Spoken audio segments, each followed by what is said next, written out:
First big day of Phoenix Comicon 2012. I am super excited for our panel here today. Our guest today rose to critical acclaim for his role as Kunta Kinte in Alex Haley's Roots. He's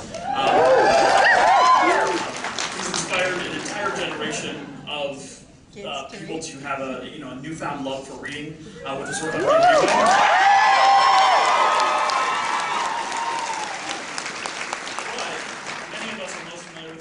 as the role of helmsman and then later chief engineer, Lieutenant Commander Jordy LeVar. Ladies and gentlemen, it's a great honor to introduce LeVar.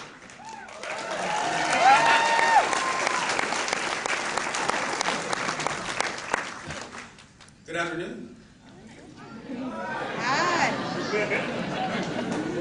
Okay. My mother would be appalled. Because as my first teacher, she taught me, among many things, that it is always appropriate to speak when spoken to. I would suspect some of you had a mother who was similarly disposed. Can't. So again, ladies and gentlemen, good afternoon. Get out.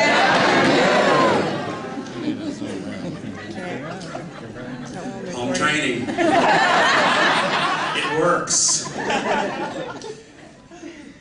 It's a pleasure to be here in Phoenix, and thank you for arranging a cool, by comparison, weekend. It's good to be back in the land of the sun. Isn't that what they call Arizona? Mm-hmm. Yeah. Sort of. The Valley of the Sun. The Valley Land. And that overzealous sheriff that y'all.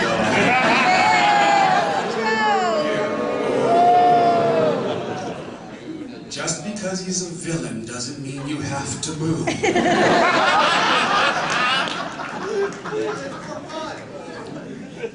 You're right, it is more fun to go with villains. One more time.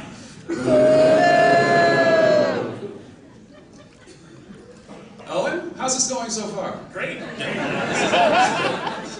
Wonderful crowd. I agree. So how do you want to do this? Do you want to, Yeah, absolutely. I mean, I have a couple of questions. You do? We're gonna take questions from the audience here in just a couple of minutes. So if you have a question in mind, if you want to go ahead and start lining up in front of the microphone up here, we'll try to get to those here in just a couple of minutes.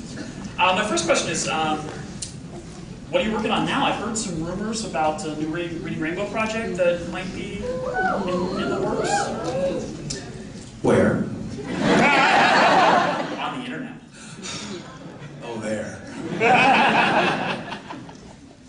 Oh, and you should know better than to believe everything you hear on the internet. That's why I'm asking you. I figured I'd come to the source.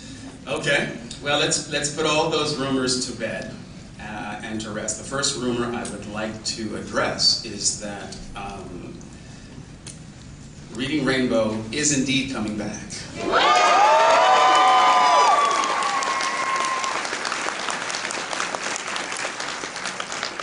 However, it is important to note that that is the good news. The other news is that it is not a television show any longer. Reading Rainbow will be re-released, rebooted, June 19th via an app for tablet computers.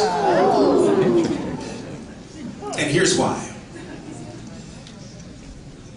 Television was the technology that we used in the 80s to encourage children to make a connection with literature and the written word. And this generation, they call the wired generation, don't they?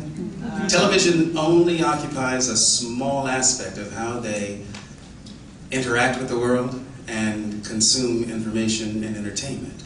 And so translating that television experience into a multimedia experience for tablet computers made enormous sense to to me. And so for the past 2 years, I have been almost exclusively engaged in an effort to make that dream a reality. And we are very excited about finally releasing the product in just a few weeks' time, June 19th. Available initially in the App Store for iOS platform devices, and before the end of the year for select Android devices as well.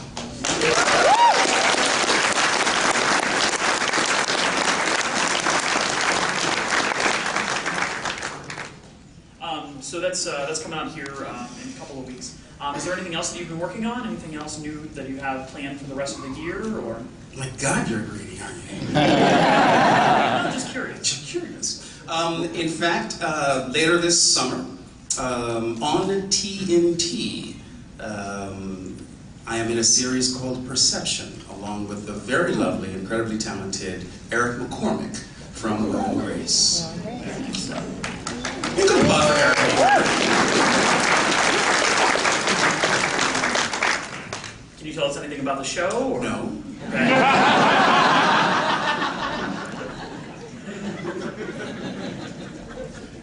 I love torturing you. Perception. Perception is it's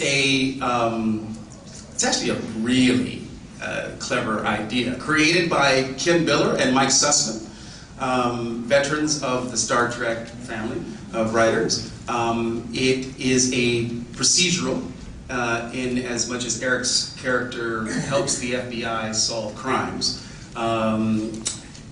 However, the character that he plays is really, I know I've never seen this character on television before. He is a neuroscientist who is also a paranoid schizophrenic.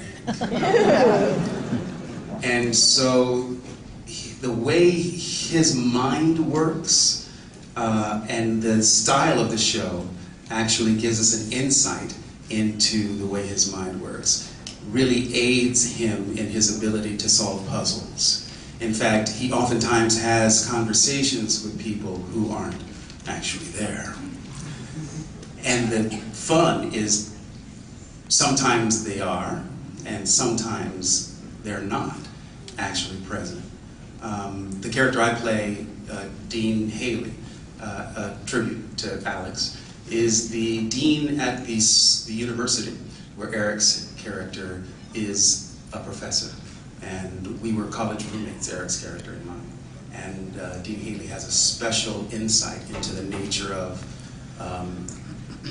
Eric's character's particular gift. Sounds fantastic. I think at this point we should probably, there's a lot of people in here, I'm sure they have a lot of, interesting questions that they'd like to ask you, so we want. And here's the first interesting question now. I'm sorry to put so much pressure on you. You're first in line, it's to be expected. As an early childhood educator, I'm always looking for good children's books. So I was wondering, one, what your favorite book was as a child, and also what your favorite book was that you reviewed on Reading Rainbow. That's a lovely question. Give her a hand.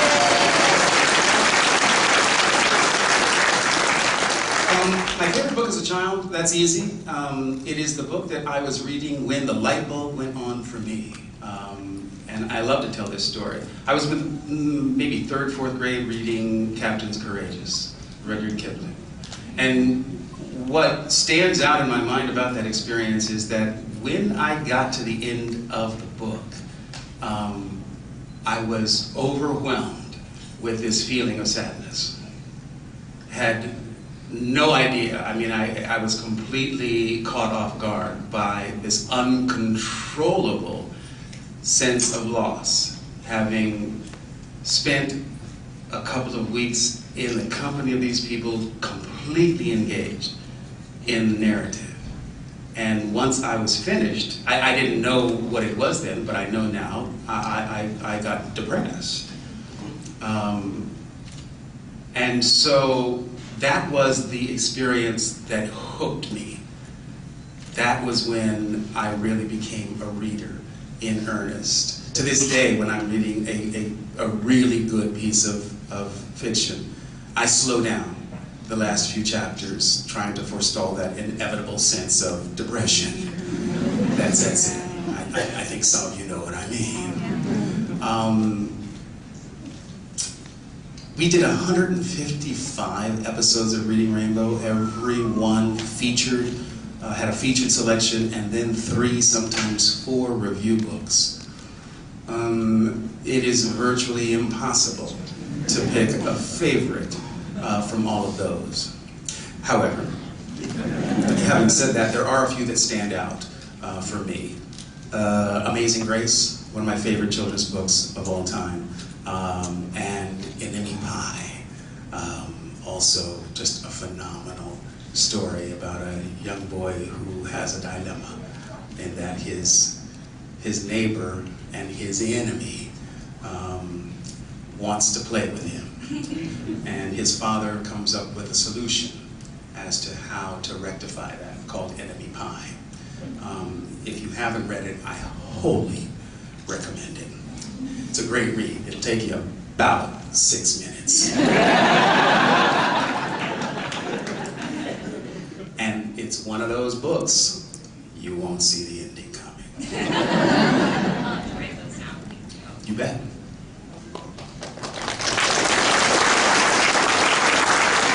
Hi. What's your name? Sophia. Hi, Sophia. How old are you? I'm 10. Very brave, Sophia. Thank you. Let's give Sophia a hand.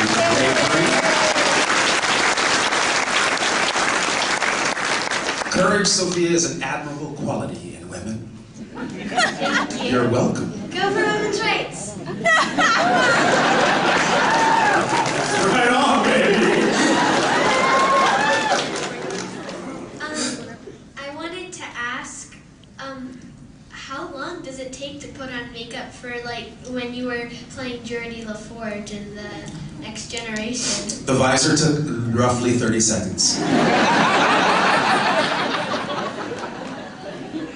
Now, if you ask Michael Dorn the same question,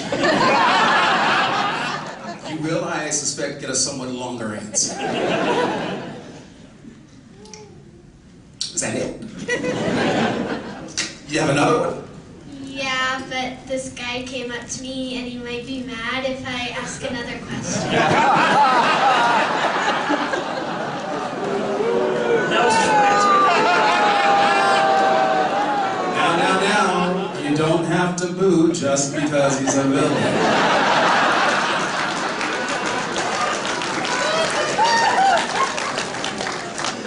Sophia, go ahead.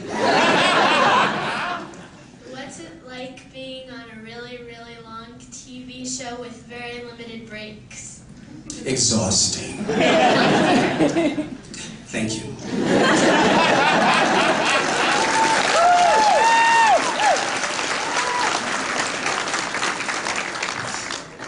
Jordy, nice to meet you. It's a pleasure.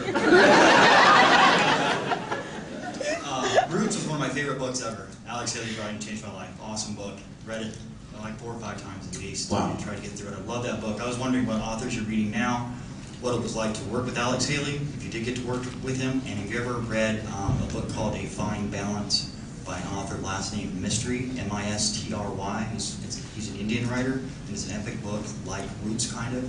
So anyways, my 2 questions are, what was it like working with Alex Haley? Did you meet him? What did you think of him? And then who are your authors that you read right now? A great question. Alex Haley, wow. He was, in my opinion, and I don't use these 2 words in combination all that often, he was a great man. Not only was he just an amazing storyteller, a master storyteller, not only in the written word, he was a master of stories in the oral tradition. Alex Haley, he's the only writer I've ever read, and perhaps it's because of my relationship with him, but Alex had a very distinctive rhythm and cadence when he spoke, and I probably heard him deliver to an audience the story of how he came to write Roots dozens of times. when I read Alex's words, I hear his voice, I hear his cadence, I hear his intonations, I hear his rhythms in my head, and that is, for me, truly a sign of the authenticity of his storytelling style.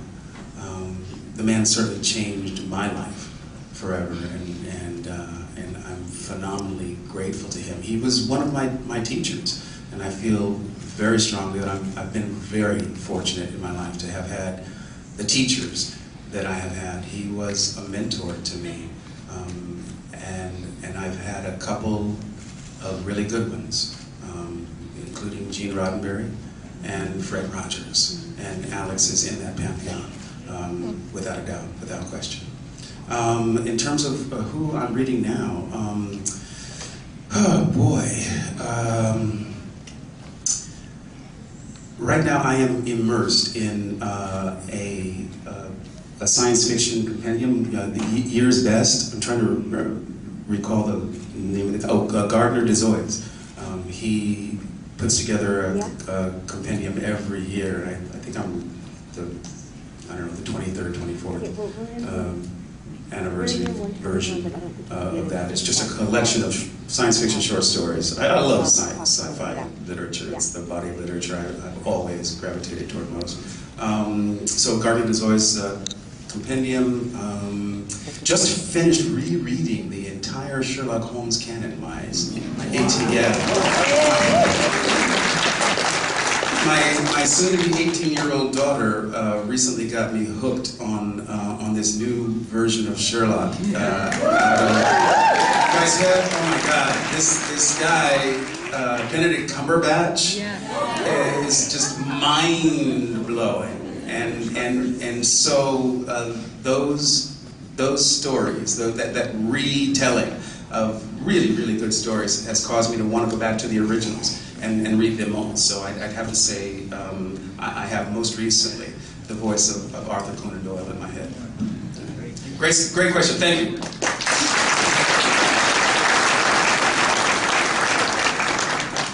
Hi. Hi. I was wondering, are you going to try and sneak over to the Nerdist podcast tonight? Well, then are you with the Nerdist podcast? No. Just going to watch. Just going to watch. You know, they invited me to come on, and they said, you know, would you come on? I said yes. They said, good, it'll start around 7:30. I said fine, and then they came back and said, well, we couldn't fit you in at 7:30. Can you come at 9, and we'll be done with you by 11:30? And I thought, no. Tomorrow's a work day for me, and I have drinking to do with my friends.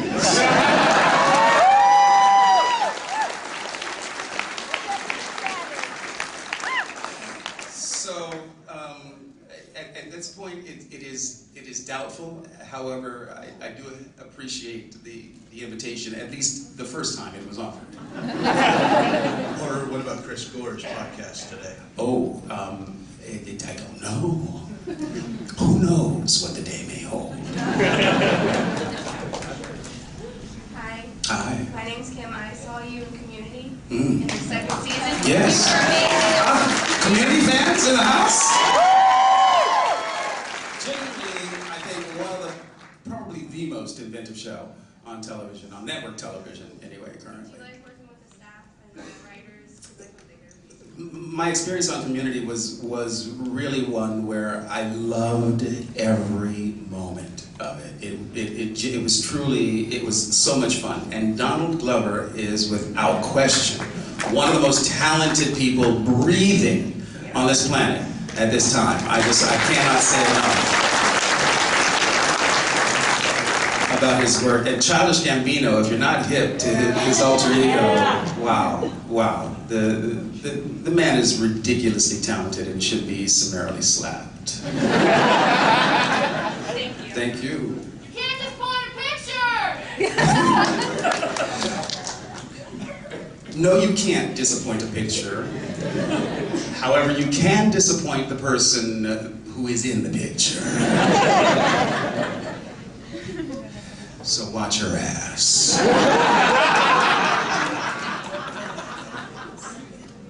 Hello, I'm Buffy. Hi, Buffy. Hello. I'm 7 I've always wanted to meet a Buffy, seriously. Seriously?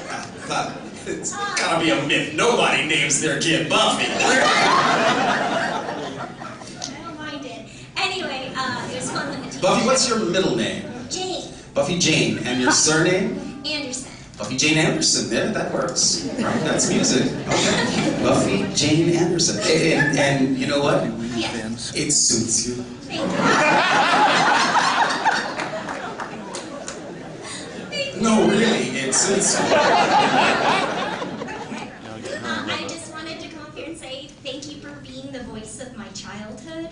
I loved reading Rainbow. Oh, It was bless one your of the- heart. Oh, thank you. Yeah. I just, many fond memories in the library and spending my summers watching Reading Rainbow and watching Star Trek. And, I wanted to come up here and since you are so passionate about literature, I was wondering what the impetus was for inspiration in your life from a person growing up, maybe an adult or a mentor or anything like that. For Reading Rainbow? Or for your passion for reading. my passion for reading and for Yeah. literature. My mother, without question, my mother, Irma Jean.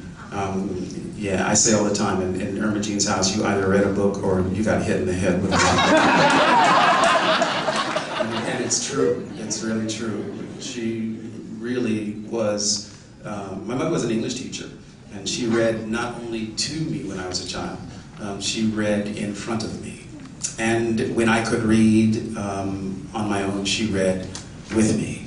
So I grew up in a family where reading was really expected of me, and I'm grateful. So it's my mother who is really responsible for my relationship with the written word. Buffy, before you go, just indulge me. Sing a little of the Reading Rainbow theme song with me, would you? Butterfly in the sky, I can go twice as high. Take a look, it's in a book. Reading Rainbow. Wow.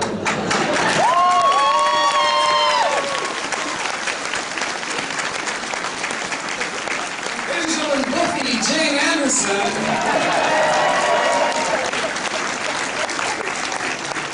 Don't take my word for it. You don't have to take my word. Oh, wait a minute. Damn it, yes you do. You admit that. You do have to take my word. Yes. Hello. By the way, if any more podcasts drop out on you, you can be on mine. We'll pay for your drinks. God bless, thank you. We're filming it here anyway. So I have a roots-related question. Which of theirs is your favorite album?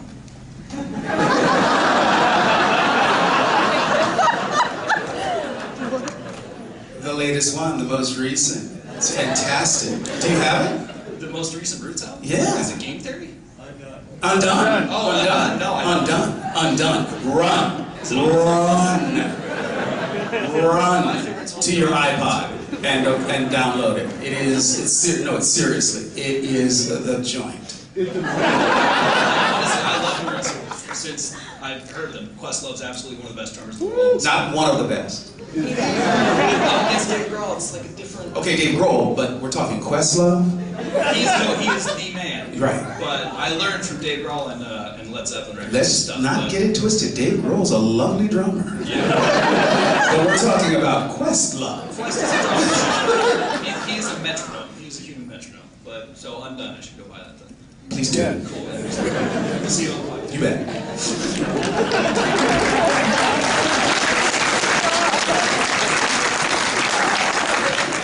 Hi, y'all. Hi. Got the giggles, do you?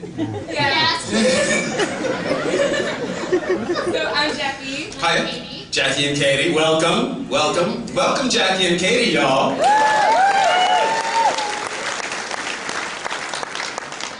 were wondering, what was your favorite memory An episode. of working with the Star Trek cast? Who? The other people who are here today. What do they do? They stand in front of a camera and say words. The actors. Yes. Brent Spiner, Yes. Marina Sirtis, Yes. Will Wheaton, and Michael Dorn. Yes. Never heard of them.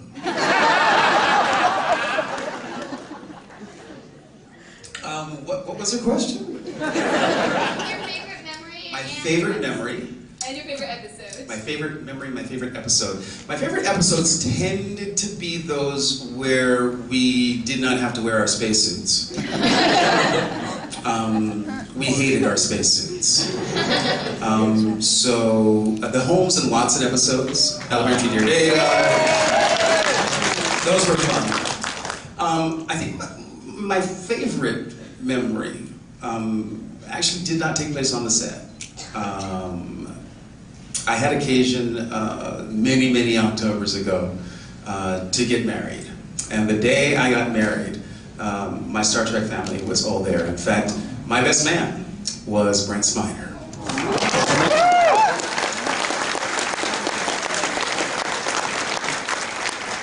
And my groomsmen were Michael Dorn, Jonathan Frakes, and Patrick Stewart. So, my wedding picture freaking rocks.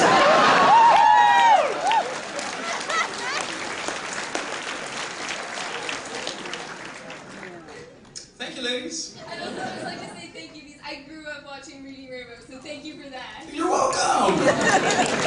Good man.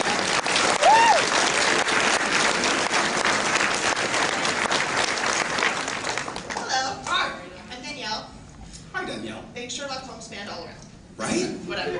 Right. Any thing Sherlock Holmes. Right? Stephen Moffat. Genius. Yes. Genius. Yes. My question is, Star Trek, could you see through that visor? Because, you know, you probably heard this question before, but...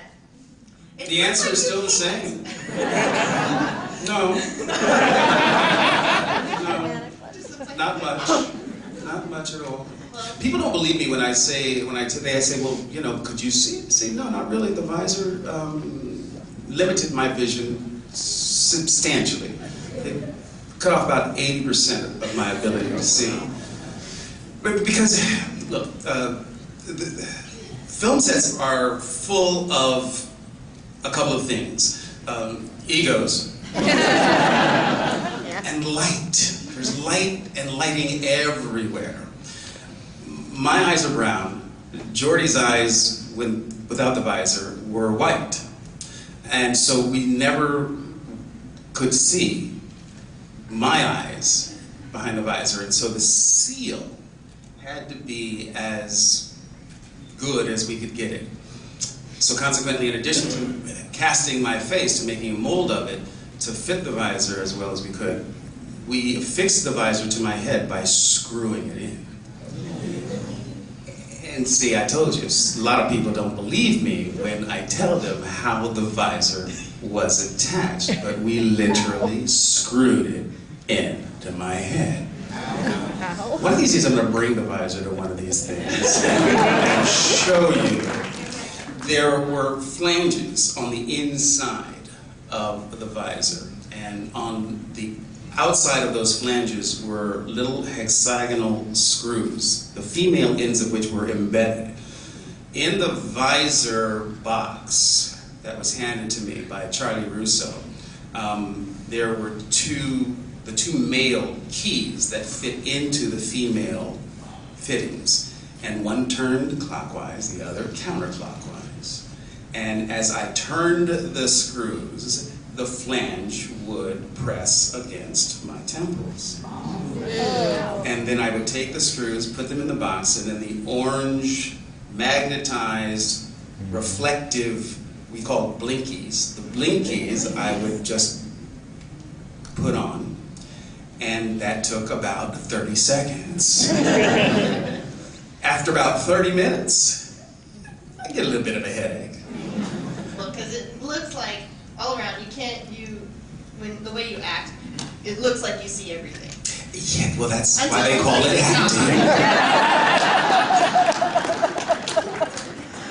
acting. In essence, I couldn't see that. I couldn't see that. In the first season, I bumped into everyone and everything. But eventually I learned how to navigate without seeing my feet, which was the key to Geordie's character. To be confident enough in everything that he did, and having to learn how to know where I was on the sets without visual reference that included the information of where my feet were, really helped in that confidence. Once I mastered that ability to use, signs and markers on the set as a way of navigating, it got a lot of fun for me. But initially it was painful. Well, bravo. Well, thank you.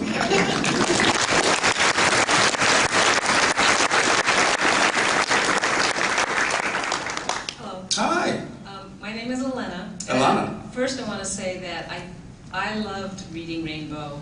My daughter liked it because I had books then that I can go to the library and read to her. She didn't really like the show, but she liked the books that came out of the show. So. What's wrong with your child? She reads a lot. Well, God bless. The end result is the same. Yes, exactly. Was it me personally? No, because she loves you as Geordie. She just didn't like Reading Rainbow. Yeah, I don't know. But anyways. Was it the eyes that threw her out? She was off put by the fact that I could actually see. The thing she liked the best about Reading Rainbow was actually the children's reviews. Right, the book reviews. She loved those. Right. But the stories themselves, I guess she didn't. But anyways, the question that I had was, I'm just curious as to how you're feeling about the anniversary reunion here this weekend, and seeing, the other Star Trek actors and hanging out. I got to tell you, this reunion tour that we're sort of on, it was kicked off a couple of weeks ago up in Calgary, and it was the first time all 9 of us, including Denise and Will, had been on stage at a con at the same time. It was absolutely unprecedented, and it was a blast. Our cast really, we love one another. And the truth about our lives these days is we don't often get a chance to hang out, certainly not with the sort of frequency that we did when we were making the show. And so these weekends are terrific for us because we get to spend time with each other in addition to spending time with all of you. So I'm thrilled, I'm ecstatic, I'm very happy to be here this weekend and drink with my friends. Yeah. Thank you very much. Thank you. Hi, this is Celestia. Can I take this now because she's small? Before she asks her question, I want to tell you first of all that you changed my childhood. Because if Geordie LaForge said it was okay to read, then it was okay for me to read. And that was really the 6-year-old logic there. But Sound logic, sound logic. I wanted to say thank you for that before she asked her question. Sure. Hi. Hi, What's your name? Celestia. Celestia, C-E-L-E-S-T-I-A. That's beautiful. Thank you. You're welcome. What's your favorite episode of Reading Rainbow? Wow. My favorite episode of Reading Rainbow has to be based on a book called The Bionic Bunny Show. Oh. And it was on that episode of Reading Rainbow, Celestia, that we actually went behind the scenes of Star Trek The Next Generation. I saw that episode on YouTube. That's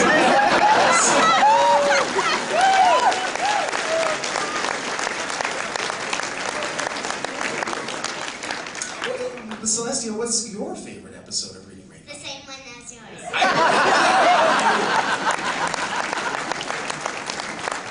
Thank you. You have impeccable taste, Celestia. Thank you. You're welcome. Tomorrow I'm coming as one of your crew ones. Which one? Let me guess. You're coming as Worf. Who? Aura. Aura? Oh, Uhura! You're coming as Uhura! I cannot wait! This is exciting. Celestia, we'll see you tomorrow. Give her a hand, y'all.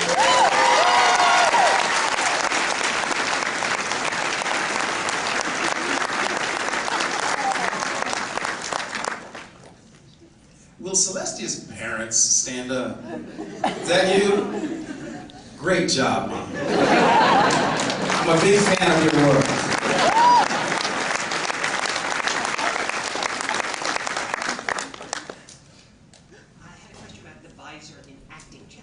Yes. As an actor, especially when you're a camera, your eyes are such an important part of performance. Right. So the camera can never see your eyes. Right. And then the other actors can't see your eyes when they're performing. Right. What kind of challenges did It really sucked. did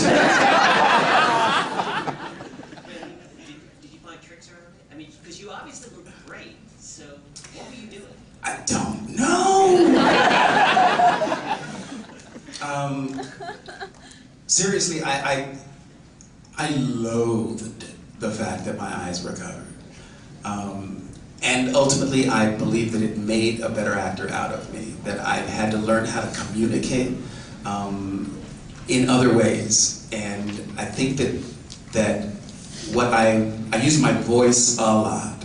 And I really relied on energetics. The energy of Jordy was what I was really working with more than anything else. And I gotta believe at some level it was successful, because that major tool for communication was absolutely taken out of my bag of tricks, and I just had to compensate for it. But I can't explain what I did. I just went to work every day and tried to do my best to play the character in an honest, interesting,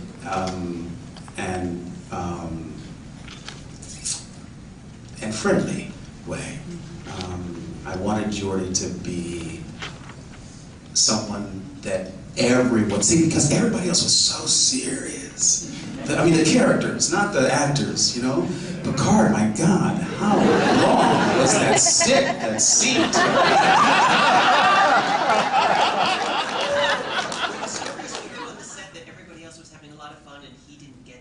Well, at the very beginning, he took himself incredibly seriously. And so it was really my intention to make sure that Jordy was accessible. That's the word that I was looking for. That Jordy was accessible, that you felt like you could have a drink with Jordy and have a great conversation.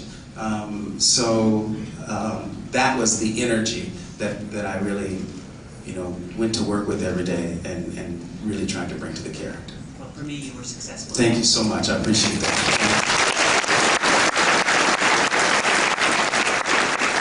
How are we doing on time? Doing good. We're doing all right? Got time for a couple more, yeah. God bless, a couple more. Hi, I'm Miguel. Hi, Miguel. And who's the little friend in your hand? My little blog, I guess. Your blog?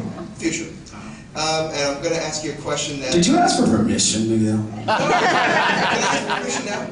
A little late, don't you think? It's better to ask for forgiveness than permission sometimes. Oh, yes, it's easier too. But I have one of the more universal questions that I wanted to ask you. Besides Picard, who are the best starship captains in Star Trek besides Picard himself? It's a short list, isn't it? Well, it's a short list, but it's a very controversial list. I'm pretty sure almost everybody in here has got an argument about it. All right, well, I'm going to go out on a limb and say my favorite Star Trek captain is Captain LaForge.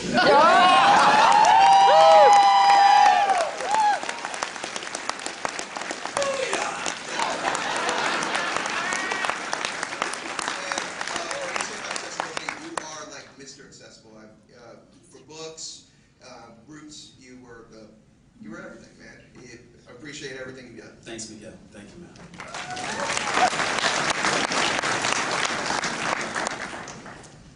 Hi there. My name is Meredith, and thank you so much, first of all, for taking questions from all of us. Absolutely. And I had heard that you were you had a big role in getting Whoopi Goldberg onto the Next Generation series, and what she had said was that her view of sci-fi up until Gene Roddenberry came along was pretty bleak because there weren't mixed races in the future. It seemed like that, the future was just all white people. For the most part. So what? Which is a very distressing thought. Given the nature of the way they've conducted themselves throughout history.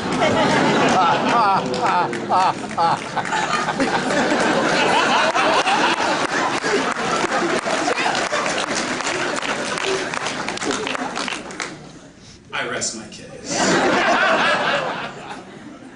And I certainly wouldn't dispute that, but I was wondering what was it about Star Trek that made you want to be part of the franchise when you first saw the original series? Oh, without question, it was Gene's vision. It was Gene's vision and the idea that when the future came, that there was a place for me. Whoopi and I have had this conversation. We had this conversation many, many times.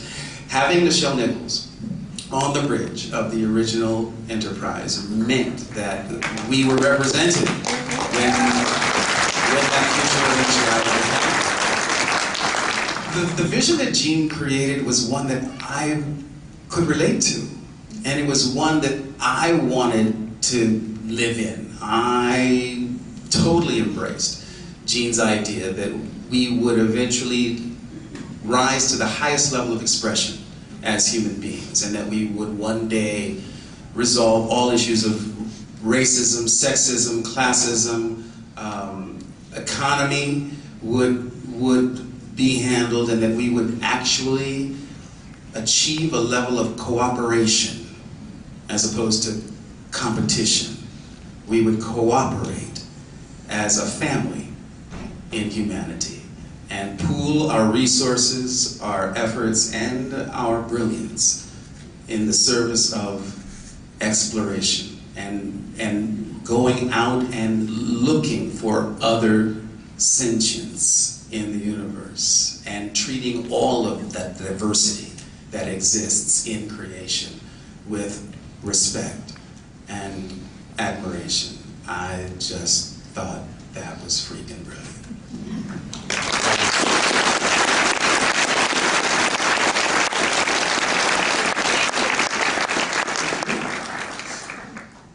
She's back! I have 2 questions.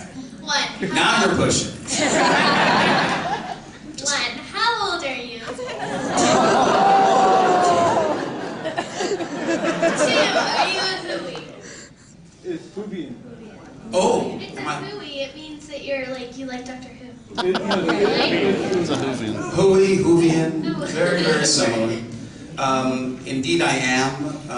My daughter, who is responsible for my love of Sherlock, is also responsible for my love of all things David Tennant.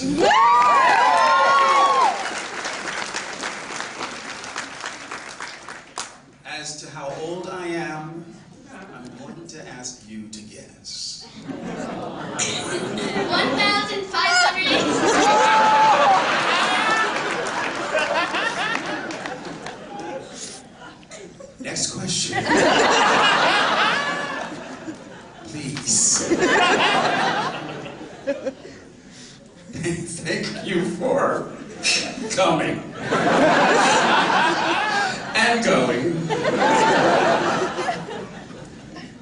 Hi, LeVar. Hi. So Star Trek was a big influence on allowing sci-fi to come on into the mainstream. Obviously, with the original series, The Next Generation, it allowed for more shows such as Doctor Who and other sci-fi shows to come out. My question to you: is there any? Well, Who predates Trek, doesn't it? Yeah. By about a jillion years. Yeah. Forever. My question to you is: there any other sci-fi TV shows that you sort of religiously watched? No. Not even Firefly? Oh, yes. Yeah. Oh, and then there's Battlestar Galactica. Yeah! The original. And the reboot. That's about all. I think. Eureka? Oh, Eureka. I love Eureka.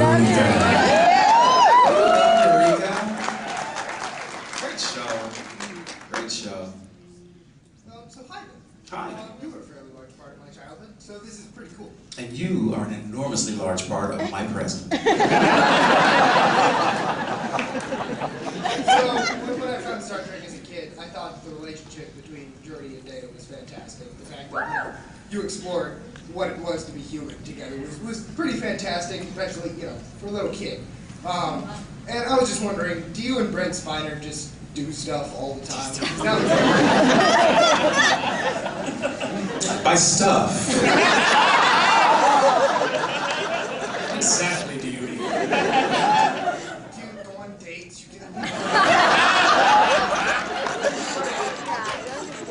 No. We do not go on dates. My image is shattered, but that's beside the point. Like go to movies, whatever. We have, on occasion, attended movies together. However, we bought our tickets separately.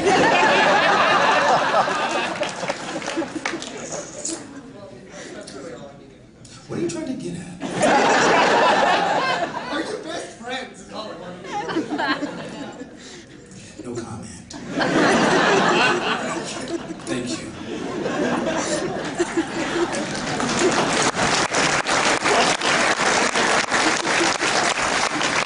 I just have one real quick question for you. Did you go on dates? I was trying to move past that.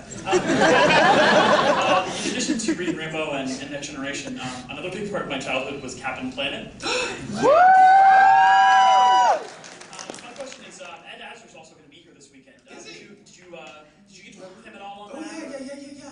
Ed Asner was in Roots. Ed Asner played the ship's captain in Roots. Absolutely. I love that you love Captain Planet. I do. It's all about the mullets. Well, the mullet is a very underrated hairstyle. Especially green. Well, green, I think, is the best color for a mullet, don't you think?